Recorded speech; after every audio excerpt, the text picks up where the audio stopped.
Hi everyone, in this given problem statement of longest palindromic substring, we are going to given a string which is going to be, let's say, B A B A D. So there are multiple ways of solving it. One could be through dynamic programming. You can draw a n cross n matrix and keep on adding these cells. Initially, right? Let's say B, right? So this would be 0, 0, comma 0, right? So B itself is a palindrome. So we're going to add 1. Similarly, A, right? 1 and 1. It would be a palindrome. We can keep on adding the numbers and then we can do a comparison and we can solve it. But that process, right, would be a little bit complicated. And the entire purpose of this video lectures, right, is to give you a solution which would be the most simplest one. So what we can do, right? We can do this with the help of recursion. So we can create a function which is going to be,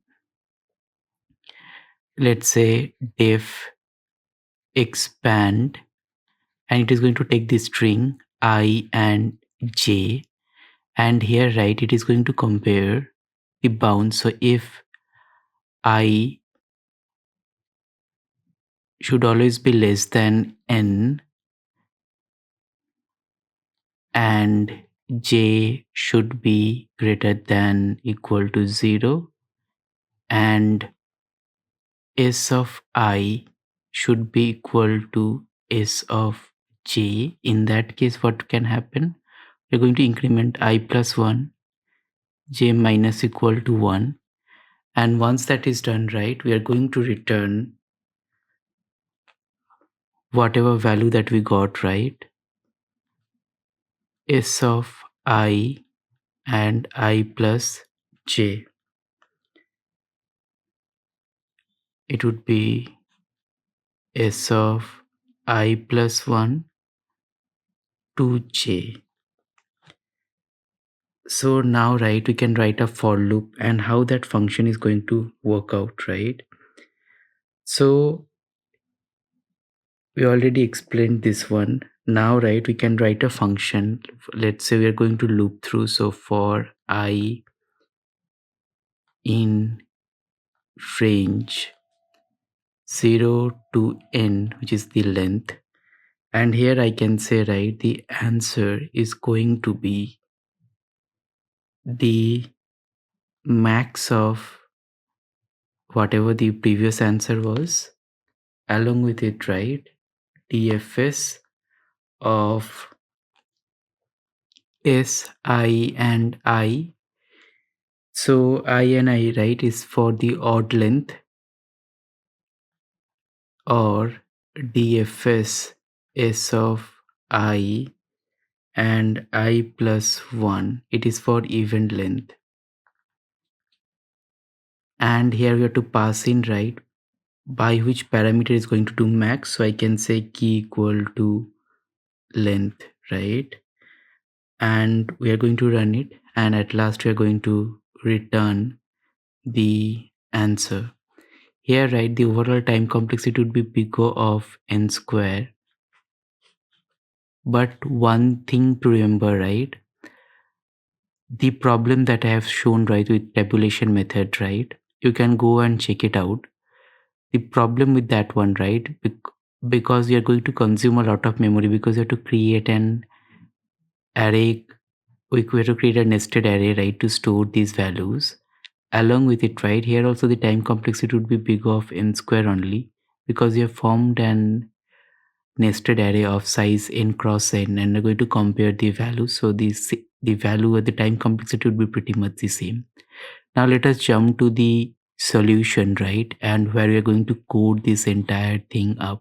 Okay, the first thing that we're going to do, right, we're going to take the length of our string s, and here we are going to loop through. So for I in range 0 to n, and we're also going to have a answer variable in case our string is of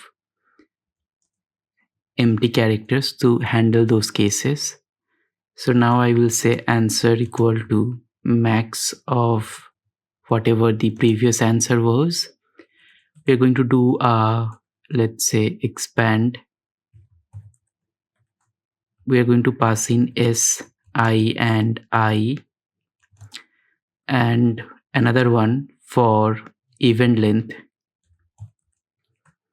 s, I and I plus 1. And here, right, based on which parameter we are going to compare, so it is going to be key equal to length, and at last we are going to return the answer. Now you have to write the expand function. Let me do that.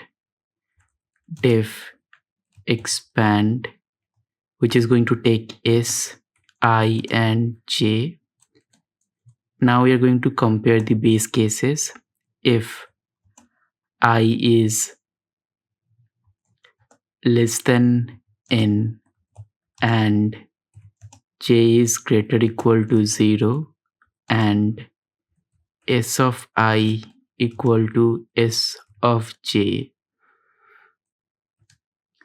in that case I can say I plus equal to 1 and j minus equal to 1,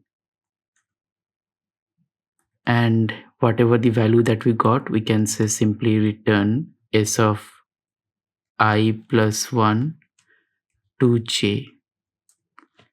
Now let me run the code.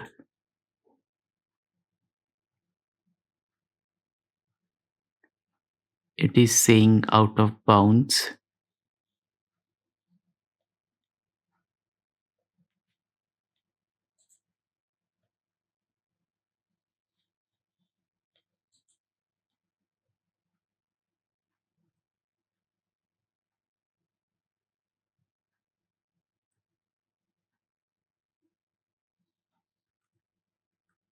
Okay, I made a mistake, which is a simple one, which is I should be greater than equal to 0 and j should be less than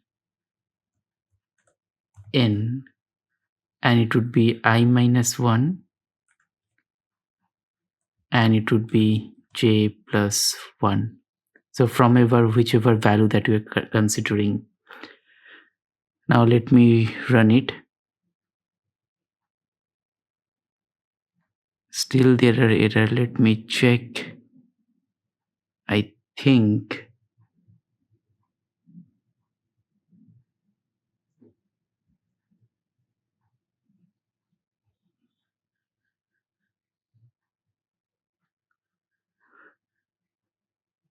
the error is coming.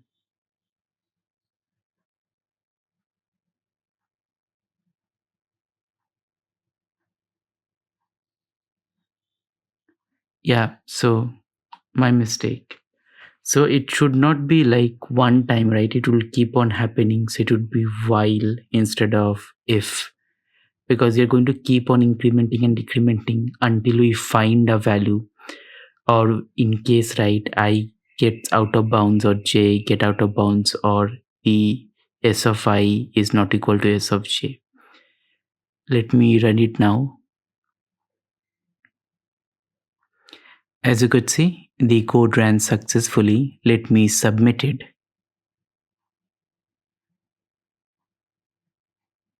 As you could see, it is beating 92.29% of the submissions. It's pretty efficient in that regard. And the time complexity, as discussed, right, it will be bigger of n square, which is going to be pretty efficient in this case. And the space complexity, right, unlike the tabulation method where we would require a n square, n into n space complexity, this would just require big O of 1, excluding the space for the output string. That's all for this video. See you in the next one.